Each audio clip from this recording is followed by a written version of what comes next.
सभी सम्माननीय नागरिक बंधुओं, माताओं, बहनों, हमारी जो चिकित्सा और स्वास्थ्य का विषय है, इस पर बात करने की प्रेरणा मुझे पिछले 3-4 साल पहले हुई, जब मैंने भारत देश की सरकार के स्वास्थ्य मंत्री को एक पत्र लिखा था, ये जानने के लिए कि हमारे देश के लोगों की स्वास्थ्य की स्थिति क्या है। तो सरकार ने जो मुझको डाटा भेजा वो 1-2 पन्ने का नहीं था, वो काफी 600-700 पन्ने का मोटा सा एक पुलिंदा था। उसमें जो सेंसस की रिपोर्ट थी वो पूरी उन्होंने लिखी थी। वो पढ़कर मुझे बहुत परेशानी हो गई। परेशानी क्या हो गई कि उसमें उन्होंने बताया कि लगभग 112 करोड़ लोग इस देश में रहते हैं और 112 करोड़ लोगों में स्वस्थ लोगों की संख्या गिनती की 25 से 30 करोड़ है। बस 25 से 30 करोड़ लोग ऐसे हैं इस देश में जिनको स्वस्थ कहा जा सकता है। बाकी जितने भी लोग हैं सभी को कुछ न कुछ तकलीफें हैं कि 5 करोड़ लोग इस देश में हैं जिनको डायबिटीज है। और विशेषज्ञ ये कहते हैं उस रिपोर्ट में कि अगर यही गति और रफ्तार से डायबिटीज बढ़ती गई तो अगले 2014 तक लगभग 10 से 12 करोड़ लोगों को ये होगी। फिर उस रिपोर्ट में उन्होंने कहा है कि 12 से 13 करोड़ लोग ऐसे हैं जिनको लंग्स इन्फेक्शन की भिन्न भिन्न बीमारियां हैं, जैसे दमा है, अस्थमा है, सांस फूलती है, ब्रोंकियल अस्थमा है, ट्यूबरकुलोसिस है, ऐसे 12-13 करोड़ लोग। फिर वो विशेषज्ञों की रिपोर्ट कहती है कि भारत में लगभग 15-16 करोड़ लोग हैं जिनको घुटनों का दर्द, कमर का दर्द, कंधे का दर्द, हड्डियों का दर्द, जिसको आप संधिवात कहते हैं सरल भाषा में, ये हड्डियों के, जोड़ों के दर्द की बीमारियां हैं। फिर उसी रिपोर्ट में बताया गया है कि 9 से 10 करोड़ लोग हैं जिनको पेट का कुछ न कुछ तकलीफ है, जिनको पित्त की बीमारियों के द्वारा हम लोग अक्सर परिभाषित करते हैं। गैस बनना, एसिडिटी होना, अल्सर होना, पेप्टिक अल्सर होना, हाइपर एसिडिटी होना वगैरह वगैरह। और ये सब मैं पढ़ता गया और एक जगह लिखा हुआ था रिपोर्ट में, बहुत परेशान करने वाली बात, कि 20 से 22 करोड़ लोग हैं जिनको आंखों की कुछ न कुछ बीमारी है। या तो कम दिखता है या बिल्कुल नहीं दिखता, रात में नहीं दिखता, दिन में दिखता है तो रंग का अंतर पता नहीं चलता। हम लोग अंग्रेजी में उनको नाइट ब्लाइंडनेस या कलर ब्लाइंडनेस या ग्लूकोमा जैसी बीमारियों से परिभाषित करते हैं। और ये पढ़ते पढ़ते मैं परेशान होता गया। अंत में रिपोर्ट के आखिरी हिस्से में सरकार की तरफ से ये बताया गया था कि ये सब बीमारियां तो हैं और सरकार इनके लिए क्या क्या प्रयास कर रही है। फिर ये पूरी रिपोर्ट पढ़ने के बाद और एक हिस्सा है रिपोर्ट का कि भारत की सरकार कहती है कि विभिन्न बीमारियों का इलाज करने के लिए इस देश में जो डॉक्टरों की संख्या है, जो रजिस्टर्ड हैं, वो 23 लाख हैं। एमबीबीएस, एमडी, एमएस, बीएएमएस माने आयुर्वेद के और प्लस बीएचएमएस होम्योपैथी के, तीनों विधाओं के। अब 23 लाख डॉक्टर और लगभग 70 से 75 करोड़ मरीज, या बल्कि 80 करोड़ मरीज। फिर मैंने एक दूसरा पत्र लिखा और मैंने स्वास्थ्य मंत्री को यह कहा कि ये डॉक्टरों की संख्या तो पर्याप्त नहीं है। तो मंत्री के यहां से पत्र आ गया कि भारत की सरकार और राज्य की सरकारों ने अब तक जितने डॉक्टर्स बनाए हैं, इनको बनाने में करीब 10 लाख करोड़ से ज्यादा का खर्च हो चुका है। अगर ये संख्या हम दुगनी करें तो 20 लाख करोड़ रुपए हमें चाहिए। सरकार के पास इतना धन उपलब्ध नहीं है। फिर मैंने भारत सरकार को याद दिलाया कि भारत सरकार ने एक अंतर्राष्ट्रीय समझौता किया हुआ है जिसमें कई देश शामिल हैं और वो समझौते का टाइटल है 2014 तक सभी स्वस्थ। तो 2014 तक कैसे होने वाला है? मुझे नहीं लगता कि कोई होने की संभावना है। और सरकार स्वीकार करती है कि जिस गति से सरकार काम कर रही है, अगर सभी हिंदुस्तानियों को स्वास्थ्य दिया जाए, चिकित्सा दी जाए, तो कम से कम 350 साल लगेंगे। अब मेरी एक जो दुख की बात है मन की, वो ये कि 350 साल में जनसंख्या अगर जो बढ़ रही है उसको जोड़ दिया इसमें, तो किसी को भी स्वास्थ्य कभी भी उपलब्ध नहीं हो सकेगा। जब ये जानकारी मुझे आई तो मैं बहुत परेशान हुआ और मैंने सोचा कि ये तो बड़ी गंभीर स्थिति है।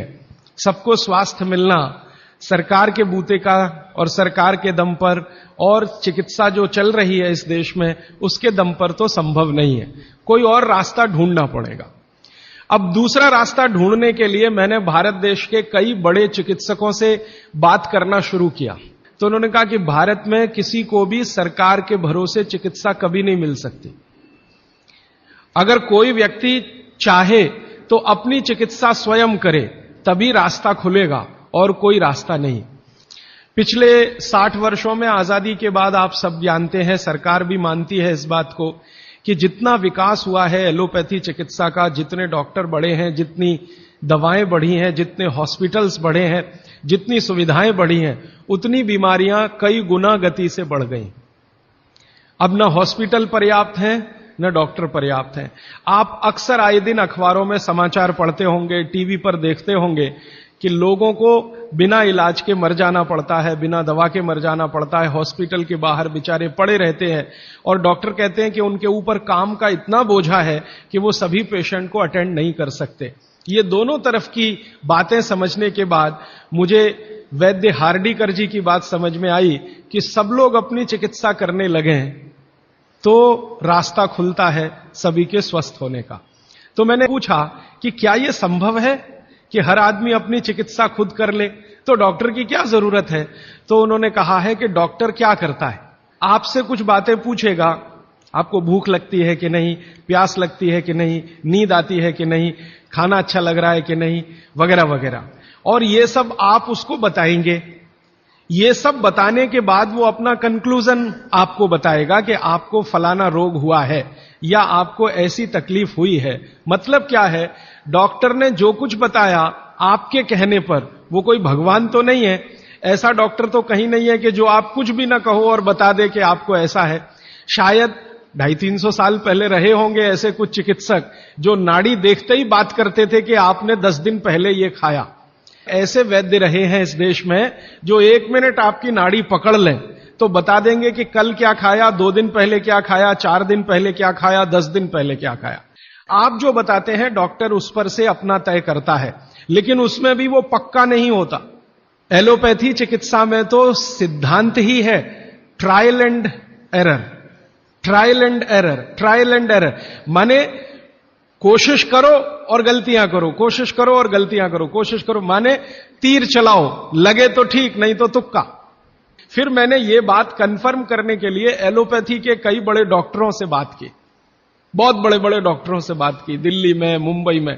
वो कहते हैं कि देखो बात तो सही है लेकिन हम इसको जाहिर में नहीं कह सकते, माने आप जैसे लोगों के सामने नहीं कह सकते कि हम सब ट्रायल एंड एरर पे काम करते हैं, हम सब तीर चलाते हैं, लग जाए तो ठीक है, नहीं तो तुक्का है। माने आपका जो इलाज किया जाता है वो एक कुछ एजम्पशंस के आधार पर है, कंफर्म कुछ भी नहीं है उसमें। काम कर गया तो ठीक है, नहीं तो आप तो मर ही जाएंगे। डॉक्टर कहेगा मैंने तो बहुत कोशिश की, अब मैं क्या कर सकता हूं, और आप चुपचाप अपने पेशेंट की डेड बॉडी लेके वहां से चले आएंगे। मैं आपको एक बहुत गंभीर बात कहना चाहता हूं। हिंदुस्तान के एलोपैथी चिकित्सा के शीर्षस्थ डॉक्टर जो इस देश में हैं, उनकी एक संस्था है। वो संस्था की एक कॉन्फ्रेंस में मैं चला गया था गलती से। कुछ कहना नहीं, रिएक्ट नहीं करना, बस सुनना, हम देखो क्या बातें करते हैं। तो उस कॉन्फ्रेंस में 3 दिन में बैठा रहा दिल्ली में। जो बातें होती हैं वो आपको सुना दी जाए तो आप किसी भी एलोपैथी चिकित्सक के पास नहीं जाएंगे। वो बिल्कुल इस तरह से बातें करते हैं जैसे कोई कसाई बकरे को काटने से पहले बात करता है। ऐसी स्थिति इस देश में आ गई है। फिर 3 दिन सुनने के बाद मैं परेशान हो गया, तो मैंने वो डॉक्टर से कहा मैं जाना चाहता हूं। उसने कहा अब तुम समझ गए हम लोग क्या हैं? तो मैंने कहा ये आपने मुझे समझाया क्यों? तो उन्होंने कहा तुम एक काम कर सकते हो जो हम नहीं कर सकते, कि ये बातें दूसरों को समझा दो। ऐसी स्थिति है। उसमें जो सबसे गंभीर बात हुई थी वो मैं आपको एक वाक्य में कहना चाहता हूं। वो ये कहते थे, सभी डॉक्टर एक दूसरे से सहमत होते हुए, कि 250 वर्षों में एलोपैथी चिकित्सा ने एक ही काम किया है, दर्द से लड़ने का, बस, इसके अलावा कुछ नहीं। 250 वर्षों में एलोपैथी चिकित्सा ने एक ही रिसर्च किया है, एक ही काम किया है, एक ही शोध किया है, वो दर्द से लड़ने का, इसके आगे कुछ नहीं है। और ये बात मैं बहुत घंटों घंटों सोचता रहा, तब जाकर मुझे मन में प्रेरणा हुई कि मुझे तो भारत के लोगों को कुछ और बताने की जरूरत है। कि अब मेरे समझ में आया, आयुर्वेद एक ऐसी चिकित्सा पद्धति है जिसमें महान महान लोगों ने, चरक ऋषि, सुश्रुत ऋषि, बागवट ऋषि, निघंटु ऋषि, पाराशर ऋषि, ये सब महान महान लोगों ने एक बात कॉमन कही है, और वो ये कही है कि जो व्यक्ति मरीज होता है वो सबसे अच्छा डॉक्टर हो सकता है, क्योंकि उसको अपने दुख और तकलीफ का जितनी गहराई से महसूस हो सकता है वो किसी भी डॉक्टर को नहीं होता। जो अपने दुख तकलीफ को गहराई से महसूस कर सकता है वो चिकित्सा भी कर सकता है, बस उसको कुछ ज्ञान की जरूरत है, और कुछ ज्ञान, ज्यादा नहीं, थोड़ा सा ज्ञान अगर उसके जीवन में है तो वो कहते हैं कि वो हर तरह की बीमारी से लड़ सकता है और दूसरों को मदद कर सकता है। और आयुर्वेद के जितने बड़े पंडित हैं वो भी मानते हैं इस बात को। वो ये कहते हैं कि आयुर्वेद का 85% हिस्सा, ये बात मैं आप सबको बहुत विनम्रता पूर्वक लेकिन गंभीरता से कह रहा हूं, इसको आप कभी भूलिएगा मत, आपके जीवन के स्वास्थ्य और चिकित्सा का 85% हिस्सा इतना सरल और आसान है कि आप स्वयं उसे कर सकते हैं। मात्र 15% हिस्सा ऐसा है जिसमें आपको किसी विशेषज्ञ की मदद की जरूरत पड़ सकती है, मात्र 15%। और आपको मैं एक आगे की बात कहता हूं कि ये जो 15% हिस्सा है आपकी जिंदगी का जिसमें आपको विशेषज्ञ की जरूरत पड़ती है, ये हिस्से में सबसे कम बीमारियां हैं। माने जहां आपको विशेषज्ञ की आवश्यकता पड़े आपके जीवन में, वो बीमारियों की संख्या सबसे कम है, और जहां विशेषज्ञ की जरूरत नहीं है आपको अपने जीवन में, वो बीमारियां सबसे ज्यादा हैं। इसका माने कि हम 85% तो डॉक्टर हो ही सकते हैं। कंक्लूजन इस बात का यह है। अब आप अगर 85% से और बेहतर डॉक्टर होना चाहते हैं तो बागवट ऋषि कहते हैं कि अपने शरीर को थोड़ा जान लीजिए बस। और वो दूसरी महत्व की बात कहते हैं कि अपने भोजन को पहचान लीजिए। शरीर को जान लीजिए, भोजन को पहचान लीजिए, तो वो कहते हैं आप 100% डॉक्टर हो सकते हैं। शरीर को जान लीजिए मतलब शरीर के क्या क्या अंग हैं, अंगों के क्या क्या उपांग हैं, हृदय है तो कहां है, लीवर है तो कहां है, किडनी है तो कहां है। अब तो एक चार्ट आता है कैलेंडर जैसा, मेरी आपको विनती है कि खरीद के एक टांग लीजिए अपने घर में, आपको भी मदद करेगा, आपके बच्चों को भी मदद करेगा। मैं इस विषय पर ज्यादा नहीं जाना चाहता क्योंकि ये उपलब्ध है आपके सामने। अब उसमें आगे उन्होंने एक सूत्र लिखा है संस्कृत में कि शरीर को जानना अगर है तो ठीक है, इसको जरा और समझिएगा। शरीर को जानना है तो ठीक है, लेकिन भोजन को पहचानना सबसे ज्यादा जरूरी, कि जिसने भोजन को पहचान लिया उसको जिंदगी में कभी भी किसी चिकित्सक की जरूरत तो नहीं पड़ेगी। अब भोजन को पहचान लिया माने रसोई घर को पहचान लिया, सीधी सी बात है। और भागवत जी कहते हैं कि जीवन की सबसे बड़ी खोज अगर कोई है तो वो रसोई घर है। और वो कहते हैं कि सबसे बड़ा विज्ञान अगर कोई है तो ये रसोई घर का विज्ञान है। वो ये कहते हैं कि इससे बड़ी खोज पूरी दुनिया में हुई नहीं और अगले हजारों साल होगी नहीं। इतनी गहरी बात वो कहकर चले गए यहां से। और मैं अपने अनुभव से और आप खुद अपने अनुभव से ये बात कह सकते हैं कि दुनिया में भोजन और रसोई पर सबसे ज्यादा रिसर्च अगर कहीं हुई तो भारत में हुई, और अगले हजारों साल भी होगी तो भारत में ही होगी। क्यों? दूसरे देशों में भोजन ही नहीं है, रिसर्च क्या करेंगे? हो भोजन तब तो रिसर्च करें। आप में से बहुत सारे लोग यूरोप गए होंगे, अमेरिका गए होंगे, आप देखिए भोजन क्या है उनके पास, ले दे के एक पाव रोटी और डबल रोटी। अब वो आलू से खा लो या प्याज से खा लो, प्याज से खा लो कि आलू से खा लो, उसको बीच में काट के प्याज भर लो या प्याज बगल में रख के खा लो, उसको पिज्जा कह दो, बर्गर कह दो, हॉट डॉग कह दो, कोल्ड डॉग कह दो, वो प्रिपरेशन तो एक ही है ना। और वो प्रिपरेशन है मैदे का, मैदे को सड़ाकर बनाया हुआ। इसके अलावा उनके पास कुछ है नहीं जिसको फूड स्टफ कहा जाए, माने सॉलिड भोजन, मुख्य भोजन कहा जाए, वो उनके पास एक ही है, पाव रोटी डबल रोटी। उसको वो मछली से भी खा सकते हैं, गाय के मांस से भी खा सकते हैं, बकरे के मांस से भी खा सकते हैं, या वगैरह वगैरह कहीं से कुछ भीख में मिल गया, दाल चावल वगैरह, तो उसके साथ खा सकते हैं, वो सब भीख में मिला हुआ है, उनके यहां कुछ होता है नहीं। मैं आपको एक छोटी सी जानकारी देना चाहता हूं। एक बार एक विदेशी व्यक्ति से मेरा झगड़ा हो गया। एक जर्मनी का व्यक्ति था, उससे झगड़ा हो गया। झगड़ा कुछ इस बात का था कि भारत महान है कि जर्मनी महान है। वो कहते हैं हम श्रेष्ठ हैं, दुनिया में हमसे बड़ा कोई नहीं, हम सर्वश्रेष्ठ हैं, वगैरह वगैरह। हिटलर भी यही कहता था। तो उसकी महानता की हवा निकालने के लिए मैंने उससे कुछ सवाल कर लिए, तो परेशान हो गया। लेकिन जर्मनी की असलियत सामने आ गई। मैंने उसको पूछा तुम्हारे देश में क्या होता है?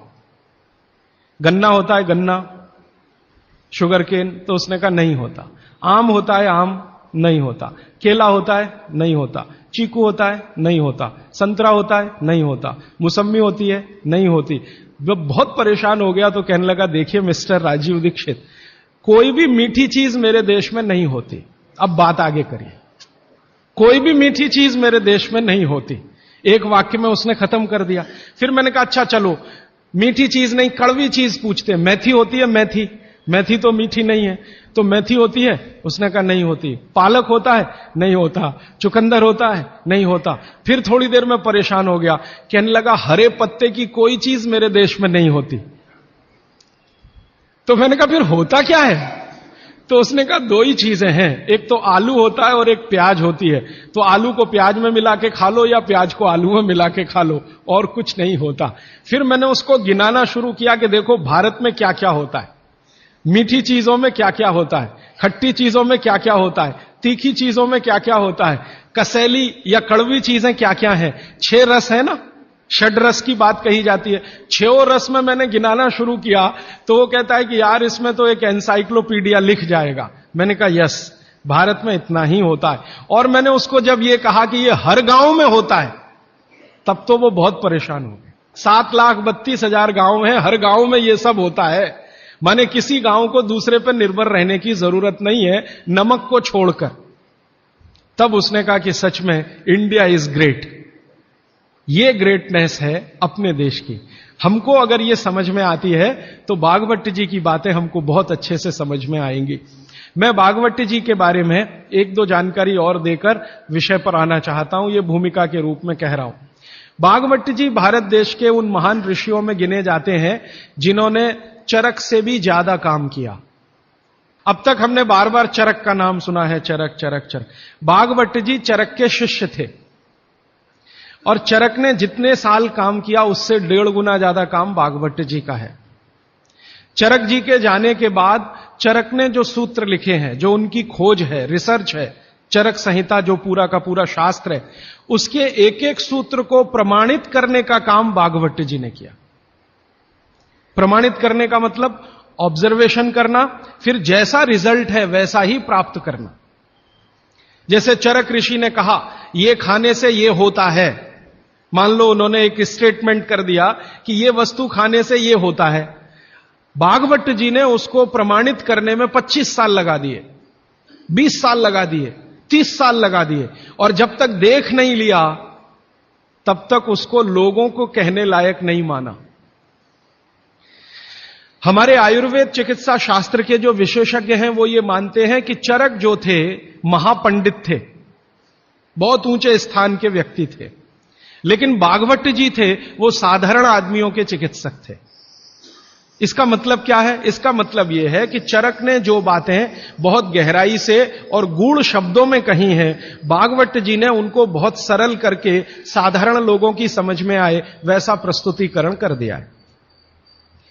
भागवत जी की ये 2 पुस्तकें अष्टांग हृदयम और अष्टांग संग्रहम पढ़ने के बाद मुझे लगा कि मैंने चरक को पढ़ लिया, सुश्रुत को पढ़ लिया, निघंटु को पढ़ लिया, सबको पढ़ लिया, क्योंकि उन्होंने सबका निचोड़ डाल दिया उसमें। और वो ये कहते हैं कि अब मैंने जो तैयार कर दिया है अष्टांग हृदयम या अष्टांग संग्रहम, ये आम आदमी के लिए है। वो चाहे तो इसका पालन करे और अपने जीवन में मेरी तरह से सुखी और निरोगी रहे। भागवत जी 135 वर्ष तक जिंदा रहे और उनके शिष्य बताते हैं कि उन्होंने इच्छा मृत्यु को धारण किया। माने उनकी इच्छा हो गई थी कि अब बहुत दिन जिंदा रहने से कोई फायदा नहीं है, तो मृत्यु को वरण किया। ऐसे पंडित आदमी, इतनी कमांड अपने शरीर पर। और वो ये कहते हैं जब मृत्यु को जा रहे थे तो उनके शिष्य कह रहे थे कि परेशान हम हो जाएंगे, आप चले जाएंगे, उनका कोई परेशानी नहीं है, ये शरीर छोड़ूंगा, दूसरा धारण करूंगा। जैसे तुम शर्ट बदलते हो, मैं बदल लूंगा, लेकिन अब मुझे जाना चाहिए, इस शरीर का सीमा हो गया है। ऐसे व्यक्ति जिन्होंने मृत्यु को धारण किया अपनी इच्छा से, उन्होंने जो कुछ अपने जीवन में किया है वो 2 ही पुस्तकों में सारा समाहित है, तीसरी कोई पुस्तक उन्होंने लिखी नहीं। और वही दोनों पुस्तकों में कुल मिलाकर 7000 सूत्र हैं। 2 पुस्तकों में कुल मिलाकर 7000 सूत्र हैं। सभी सूत्र संस्कृत में हैं। वही सूत्र मैं पिछले कई वर्षों से पढ़ता रहा। और हमारा जो अभियान है, जो पूरे देश में हम चलाते हैं स्वदेशी के लिए, उससे ये बहुत गहराई से जुड़ा है। क्योंकि हमारे अभियान में अब तक हम ये बात करते थे ना कि घर में पेप्सी कोला, कोका कोला मत लाओ क्योंकि विदेशी पेय है। फिर मैं ये भी कहता था ये पीने लायक नहीं है, टॉयलेट क्लीनर है। बहुत साल पहले मैं बोल के गया था चेन्नई में। अब सरकार ने भी मान लिया है कि टॉयलेट क्लीनर है और वैज्ञानिकों ने सिद्ध कर दिया है कि टॉयलेट क्लीनर है। पेप्सी कोका कोला भारत से धन लूटकर अमेरिका ले जा रहा है। ऐसे एलोपैथी चिकित्सा की दवाएं बनाकर कंपनियां उससे भी ज्यादा लूट कर ले जा रहे। एक अमेरिकन कंपनी है, उसका नाम है प्रॉक्टर एंड गैम्बल। उसकी बैलेंस शीट मैंने देखी तो उनका मुनाफे का प्रतिशत 20,000 है। पेप्सी कोका कोला तो 1000% पे काम कर रहे हैं। एक अमेरिकन कंपनी है एली लिली, उनका प्रॉफिट परसेंटेज 35,000 है। तो ध्यान में आया कि विदेशी कंपनियां पेप्सी कोका कोला बेचकर जितना धन कमा रही हैं, उससे कई गुना ज्यादा एलोपैथी की दवाएं बेचकर कमा रही हैं। और उस धन को कमाने में भारत के चिकित्सक उनकी थोड़ी मदद कर रहे हैं, क्योंकि वो उन्हीं दवाओं का प्रिस्क्रिप्शन लिख रहे हैं जो ये कंपनियां बेच रही हैं। मान लो एक चिकित्सक है, बहुत पैसे वाला है, प्रॉक्टर एंड गैम्बल की ही दवाएं लिखता है, और एक है वो एली लिली की ही लिखता है, एक है सेंडोज की ही लिखता है, एक सीबागाइगी की ही लिखता है। तो पता चला कि उनका कमीशन फिक्स है, माने कमीशन जो कंपनी ज्यादा देगी वो उसका प्रिस्क्रिप्शन लिखेंगे। इसका मतलब यह है कि उनको आपकी चिकित्सा से कोई लेना देना नहीं है, उनको अपने कमीशन की चिंता है। और वो कमीशन खाकर ऐसी दवाएं भी लिखेंगे आपको जो जरूरत नहीं है। 18-20 गोलियां लिखी हुई हैं, 4 सुबह 4 दोपहर 4 शाम 4 रात, गोलियां ऐसे खिलाते हैं जैसे सब्जियां खाएं हम। और वो तो कहते हैं कि सब्जी वब्जी खाओ ही मत, गोलियां ही खाते रहो।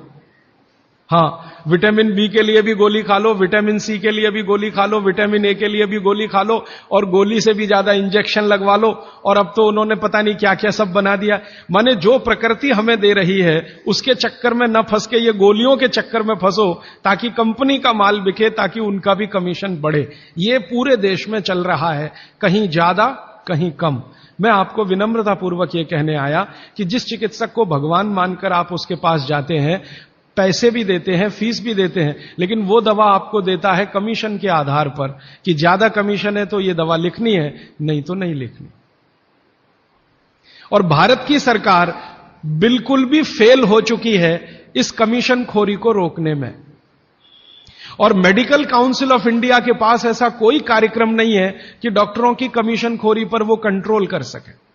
जो शपथ लेकर डॉक्टर निकल रहे हैं उसके ठीक उल्टे काम वो अपने जीवन में कर रहे हैं। वंदे मातरम। राजीव भाई के अनुज भाई प्रदीप दीक्षित द्वारा संचालित एवं सेवाग्राम वर्धा स्थित राजीव दीक्षित मेमोरियल स्वदेशी उत्थान संस्था के माध्यम से स्वदेशी चिकित्सा के व्याख्यानों की सीडी उपलब्ध कराई जाती है, जिसे आप केवल 10 रुपए के लागत मूल्य पर प्राप्त कर सकते हैं।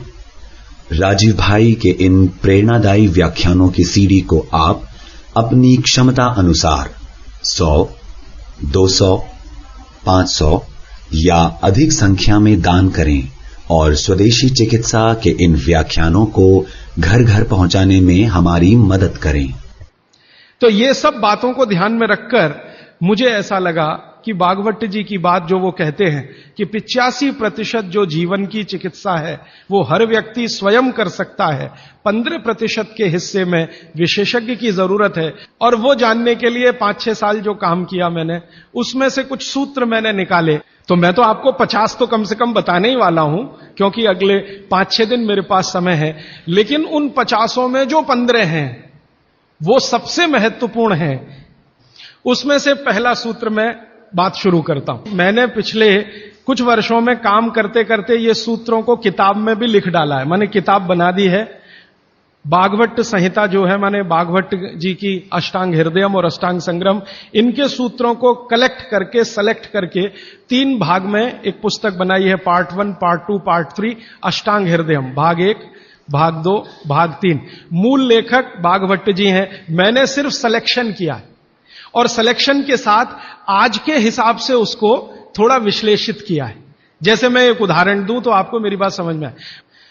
एक सूत्र उन्होंने लिखा कि भोजन को बनाते समय, इसको माताएं बहनें सब बहुत ध्यान से सुने, पुरुष भी सुने तो अच्छा है। भोजन को बनाते समय पवन का स्पर्श और सूर्य का प्रकाश अगर नहीं मिला, किसको? भोजन को, वो भोजन कभी नहीं करना। क्यों? ये भोजन नहीं, विष है। कहना क्या चाहते हैं वो? और आज के हिसाब से विश्लेषण करें, सन 2007 के हिसाब से विश्लेषण करें। अब तक मैंने जो बोला वो भागवत जी का हिस्सा था, अब जो वो बोल रहा हूं वो मेरा हिस्सा है। भागवत जी कह रहे हैं कि प्रेशर कुकर का भोजन ना करें, क्योंकि प्रेशर कुकर एक ऐसी तकनीक है जिसमें भोजन बनाते समय ना तो सूर्य का प्रकाश जा सकता है, ना पवन का स्पर्श उसको मिलेगा। फिर मैंने वैज्ञानिकों से बात की कि ये प्रेशर कुकर का भोजन विष है, ऐसा भागवत जी कहते हैं, आपका क्या कहना है? तो हमारे देश में CDRI नाम की एक बड़ी लेबोरेटरी है, सेंट्रल ड्रग रिसर्च इंस्टीट्यूट। वहां के 2 साइंटिस्टों ने कहा कि यार काम तो हमने करके देखा है, बात सही है भागवत जी। मैं कहता हूं ये टीवी पे बोलो, तो उन्होंने कहा ये प्रेशर कुकर कंपनियां गर्दन काट देंगी हमारी, तुम चाहो तो बोलो। मैंने कहा आपकी रिसर्च क्या कहती है? वो ये कहते हैं कि ये जो प्रेशर कुकर है ज्यादा से ज्यादा या 99% एल्यूमिनियम के बने हुए हैं, और वो ये कहते हैं कि भोजन रखने और बनाने का सबसे खराब मेटल अगर कोई है तो एल्यूमिनियम ही है। 18 साल का रिसर्च ये कहता है कि अगर इस एल्यूमिनियम के प्रेशर कुकर का खाना बार बार आप खाते जाओ तो गारंटी है कि आपको diabetes, asthma, TB, arthritis, bronchitis भी होने की पूरी संभावना है, और सबसे ज्यादा टीबी होने की संभावना है। तो उन्होंने कहा 48 बीमारियों को हम डिटेक्ट कर चुके हैं जो प्रेशर कुकर के खाने से ही होती हैं। और उन्होंने कहा सबका जीवन कम होता है और जीवन की शक्ति कम होती है, प्रतिकारक शक्ति कम होती है और रोग बहुत जल्दी उनको आते हैं। मैंने यह तय किया कि पता करो कि यह एल्यूमिनियम कब से आया, तो पता चला 100-125 साल पहले आया। कि अंग्रेजों की सरकार का जो पहला नोटिफिकेशन आया एल्यूमिनियम के बर्तन बनाने का, वो जेल के कैदियों के लिए ही आया, और उनका यह तय हुआ था कि जेल के कैदियों को एल्यूमिनियम के बर्तनों में ही भोजन दिया जाए, क्योंकि ये सब भारत के क्रांतिकारी हैं और अंग्रेजों को इन्हें मारना है। उस जमाने में आप जानते हैं जेल में कोई भी होता था तो वो क्रांतिकारी होता था। भगत सिंह हो या उधम सिंह, चंद्रशेखर हो या अशफाक उल्ला, राजेंद्र नाथ लाहिड़ी हो या ठाकुर रोशन सिंह, ये सब तो क्रांतिकारी थे जो जेलों में जाया करते थे अंग्रेजों के जमाने। इनको जानबूझकर एल्यूमिनियम के बर्तन में ही खाना देना है ताकि ये जल्दी मरे या मरने की स्थिति में आ जाए। तो समझबूझकर अंग्रेजों की सरकार ने एल्यूमिनियम के बर्तन इस देश में इंट्रोड्यूस किए। अब परिणाम क्या हुआ? अंग्रेज तो चले गए, लेकिन जेलों में आज भी ये नियम चल रहा है कि भोजन एल्यूमिनियम के बर्तनों में ही दिया जाएगा। और अब मुश्किल ये हो गई है कि वो जेलों से हमारे घर में आ गया, और हमारे घरों से ज्यादा गरीबों के घर में आ गया। ज्यादा गरीब लोगों के भोजन तो सारे एल्यूमिनियम के बर्तनों में ही बन रहे हैं, और वो बेचारे बिना जाने बूझे ट्यूबरकुलोसिस और अस्थमा जैसी बीमारियों के शिकार हो रहे हैं। मैंने उदाहरण के लिए आपको समझा दिया कि प्रेशर कुकर का भोजन नहीं करना, क्योंकि ये जहर है। एक और चीज है अपने घर में, रेफ्रिजरेटर, और एक तीसरी चीज है अपने घर में, माइक्रोवेव ओवन। इसमें भी सूर्य का प्रकाश नहीं जा सकता, पवन का स्पर्श नहीं हो सकता। मतलब सीधा सा यह है कि आधुनिक तकनीकी से बनी हुई चीजें जो हमारे घरों में आई हैं पिछले 15-20 वर्षों में, भागवत जी के अनुसार इनमें रखा हुआ पकाया हुआ भोजन विष है, तो ना करें। आप कहेंगे जी हम तो करेंगे, हम तो छोड़ नहीं सकते प्रेशर कुकर को, हम तो छोड़ नहीं सकते रेफ्रिजरेटर को, हम तो छोड़ नहीं सकते माइक्रोवेव ओवन को, क्योंकि इसमें भोजन से समय बचता है। तो मैं उनसे पूछता हूं ठीक है समय बचता है, तो बचे हुए समय का क्या करती हैं? तो ज्यादातर माताओं बहनों का उत्तर है सास भी कभी बहू देखते हैं।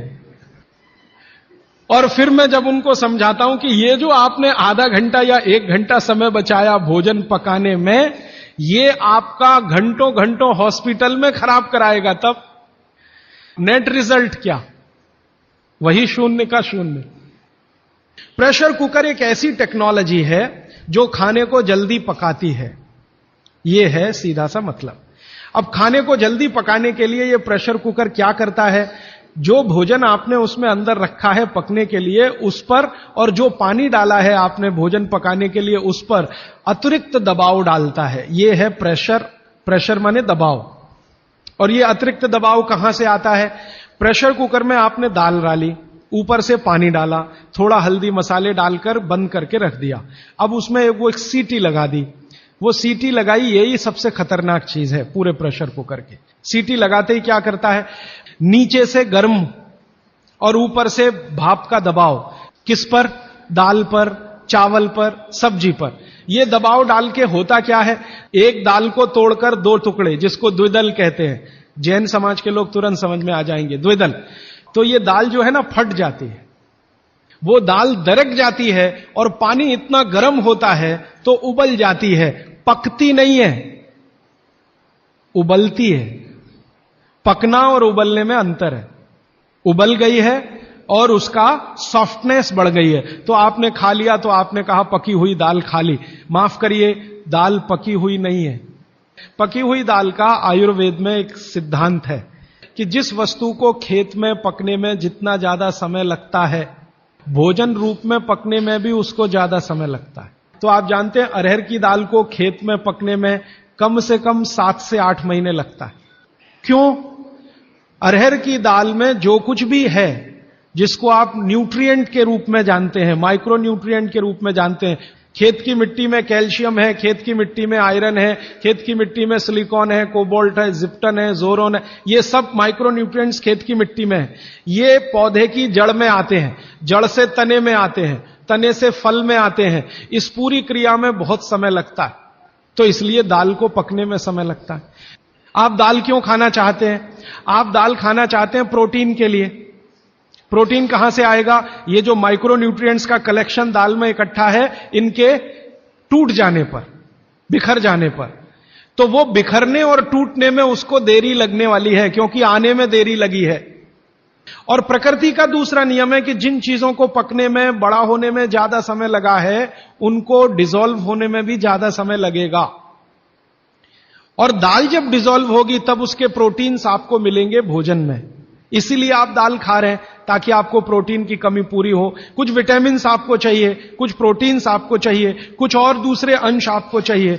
तो आयुर्वेद का नियम बिल्कुल सीधा है कि दाल ज्यादा देर में पकी है तो घर में भी ज्यादा देर में पके। अब मेरे समझ में आया कि हमारे पुराने लोग जो बुजुर्ग थे वो कितने बड़े वैज्ञानिक थे। मैं एक बार जगन्नाथपुरी गया था, आप भी गए होंगे। तो मैंने मंदिर के महंत को पूछा कि ये भगवान का प्रसाद, माने वहां दाल और चावल मिलता है प्रसाद के रूप में, वो मिट्टी की हांडी में क्यों बनाते हैं? तो उसने एक ही वाक्य कहा, मिट्टी पवित्र होती है। लेकिन वो जो नहीं कह पाया महंत, वो आपको मैं कहना चाहता हूं कि मिट्टी न सिर्फ पवित्र होती है, बल्कि मिट्टी सबसे ज्यादा वैज्ञानिक होती है। क्योंकि हमारा शरीर मिट्टी से बना है। हम जब मरते हैं ना और शरीर को जला देते हैं तो 20 ग्राम मिट्टी में बदल जाता है पूरा शरीर। और इस राख का मैंने विश्लेषण करवाया एक लेबोरेटरी में, तो उसमें कैल्शियम निकलता है, फास्फोरस निकलता है, आयरन निकलता है, जिंक निकलता है, सल्फर निकलता है, 18 माइक्रो न्यूट्रिएंट्स निकलते हैं मरे हुए आदमी की राख में। ये सब वही माइक्रो न्यूट्रिएंट्स हैं जो मिट्टी में है। तो महंत कहता है कि मिट्टी पवित्र है, इसलिए हम मिट्टी के बर्तन में ही दाल पकाते हैं, भगवान को पवित्र चीज ही देते हैं, अपवित्र चीज भगवान को नहीं दे सकते। वो बहुत वैज्ञानिक स्टेटमेंट है, बस इतना ही है कि वो उसको एक्सप्लेन नहीं कर सकता। अच्छा, मैं वो दाल ले आया और भुवनेश्वर लेके गया, पुरी से भुवनेश्वर। भुवनेश्वर में CSIR का एक लेबोरेटरी है, council of science and industrial research का लेबोरेटरी है, जिसको रीजनल रिसर्च लेबोरेटरी कहते हैं।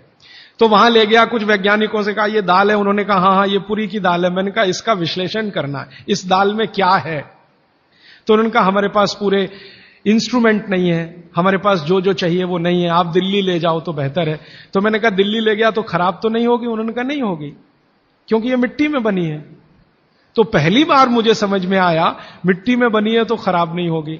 तो मैं ले गया दिल्ली तक, सच में ले गया, और भुवनेश्वर से दिल्ली पहुंचने में आप जानते हैं करीब करीब 36 घंटे से ज्यादा लगता है। दिल्ली में दिया, कुछ वैज्ञानिकों ने उस पर काम किया और उनका जो रिजल्ट है, जो रिसर्च है, जो रिपोर्ट है, वो ये है कि इस दाल में एक भी माइक्रो न्यूट्रिएंट कम नहीं हुआ पकाने के बाद भी। तो प्रेशर कुकर की दाल को जब उन्होंने रिसर्च करके देखा तो उन्होंने कहा इसमें माइक्रो न्यूट्रिएंट्स बहुत ही कम है। मैं पूछा परसेंटेज वाइज बता दो, तो उन्होंने कहा अगर अरहर की दाल को मिट्टी की हांडी में पकाओ और 100% माइक्रो न्यूट्रिएंट्स हैं तो कुकर में पकाने में 13% ही बचते हैं, 87% नष्ट हो गए।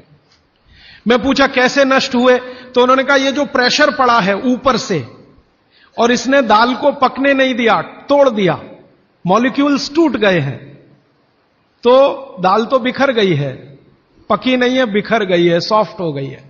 तो खाने में हमको ऐसा लग रहा है कि ये पका हुआ खा रहे हैं, लेकिन वास्तव में वो नहीं है। पके हुए से मतलब यह होता है कि जो माइक्रो न्यूट्रिएंट्स आपको कच्चे रूप में शरीर को उपयोग नहीं आते उनको आप उपयोगी बना लें, इसको पका हुआ कहते हैं आयुर्वेद में। तो उन्होंने कहा कि यह मिट्टी की हांडी की दाल बहुत बहुत क्वालिटी में ऊंची है, बशर्ते कि आपके प्रेशर कुकर की।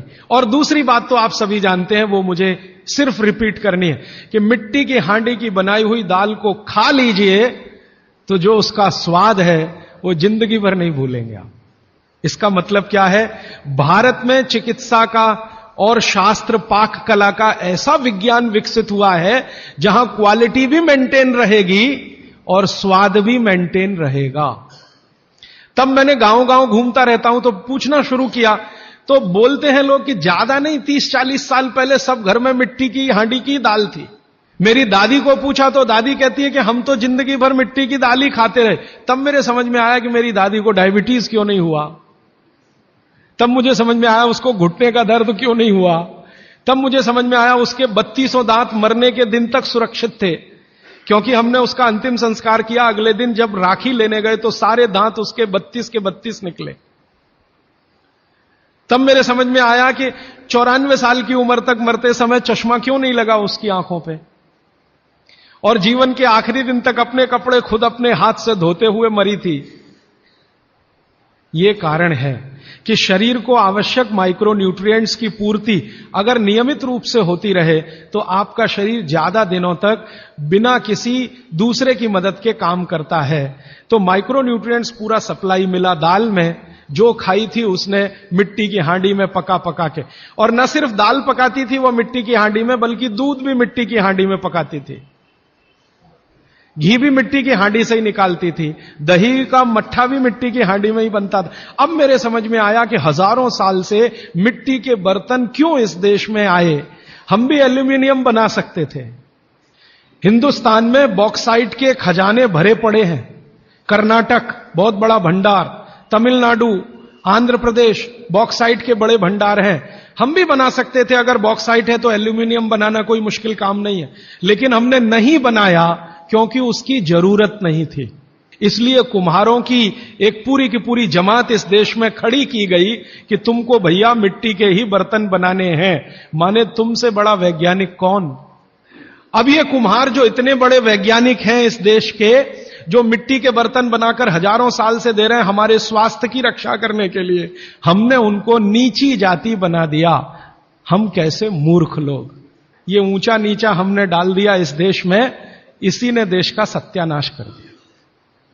अगर प्रेशर कुकर की कंपनी जो बना रही है प्रेशर कुकर वो ऊंचा आदमी है, तो ये कुम्हार नीचा कैसे हो गया?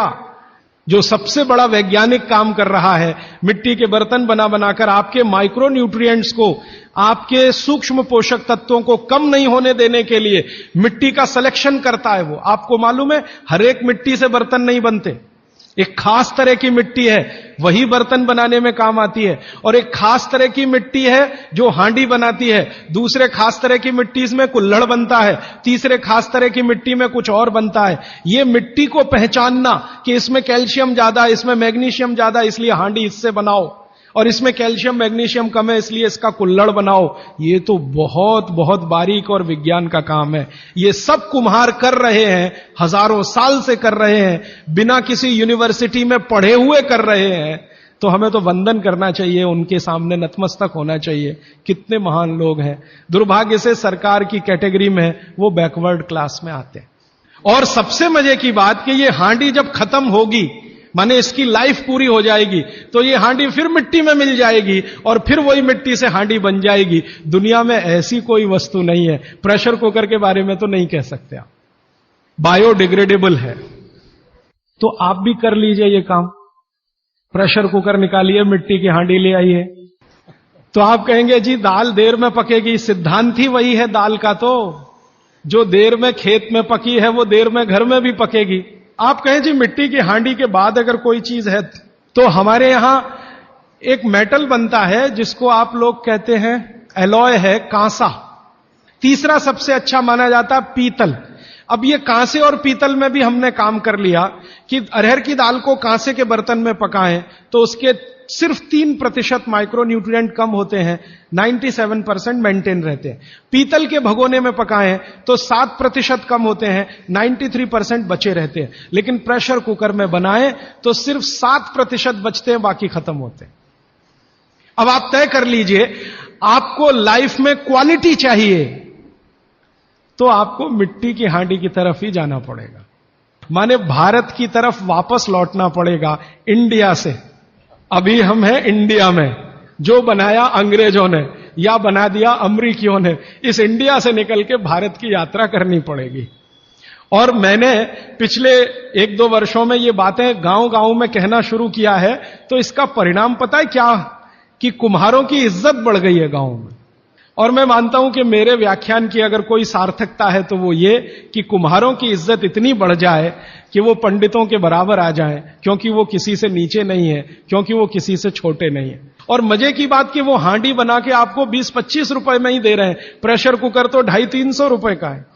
मैं होम्योपैथी की भी चिकित्सा करता हूं, तो बहुत सारे पेशेंट मुझे फोन करते हैं, राजीव भाई ये। तो मैंने कुछ पेशेंट को खास कर कहा कि देखो भैया, आपको मैं कोई दवा नहीं दूंगा। तो कहने लगे फिर बीमारी कैसे ठीक होगी। मैंने कहा एक ही काम करो, मिट्टी की दाल खाना शुरू करो, मिट्टी की हांडी में रखी हुई दाल खाना शुरू करो। चावल खाना है तो मिट्टी की हांडी का। कहने लगे राजीव भाई कौन करेगा ये सब। मैंने कहा आपकी बीवी करेगी या आप करोगे। अगर जिंदगी चाहिए तो झक मार के आप करोगे, नहीं तो अमेरिका जाओ, कनाडा जाओ, जर्मनी जाओ, लाखों रुपए खर्च करो, फिर भी झक मार के वापस आओ। तो मेरे पास कुछ डायबिटीज के क्रोनिक पेशेंट हैं, बहुत क्रोनिक, जिनका शुगर यूनिट 480 के ऊपर है। ऐसे 100 से ज्यादा पेशेंट, वो 8 से 9 महीना हो गया नियमित रूप से मिट्टी की दाल और मिट्टी का चावल, माने हांडी की दाल और हांडी का चावल, हांडी की खिचड़ी नियमित रूप से खा रहे हैं। और अब तो उन्होंने मिट्टी का तवा भी ले आया अपने घर में रोटी बनाने के लिए। बाजरी की रोटी बहुत अच्छी बनती है इस मिट्टी के तवे पे, तो रोटी भी उसी की खा रहे हैं। 8 महीने के बाद सबका शुगर टेस्ट किया है तो 480 यूनिट वाला अभी 180 यूनिट पे है, बिना किसी मेडिसिन के, बिना किसी इंजेक्शन के, बिना किसी टॉनिक के। और होम्योपैथी की कोई दवा नहीं दी मैंने उनको। कुछ लोगों को ज्यादा परेशान थे, दवा भी दो, उनको प्लेसिबो दे दिया। प्लेसिबो समझते हैं, खाली गोली, दवा नहीं डाली। तो पेशेंट को लग रहा है कि मैं दवा खा रहा हूं, दवा खा के अच्छा हो रहा हूं। मुझे मालूम है कि वो कोई दवा नहीं है, वो प्लेसिबो है, वो अच्छा हो रहा है उस मिट्टी की दाल खा के, मिट्टी का चावल खा के, मिट्टी की खिचड़ी खा के। रिजल्ट ये है। तब मैंने मान लिया कि बाघभट्ट सच में महान आदमी थे। ये एक सूत्र पूरा होता है, 8:30 का समय हो गया है। आगे कल दूसरा सूत्र, तीसरा, ऐसे कर करके जो सबसे जरूरी 15 है वो पहले बताऊंगा और उसके आगे बढ़ता जाए। आभार, धन्यवाद। वंदे मातरम। राजीव भाई द्वारा बताई गई विधियों के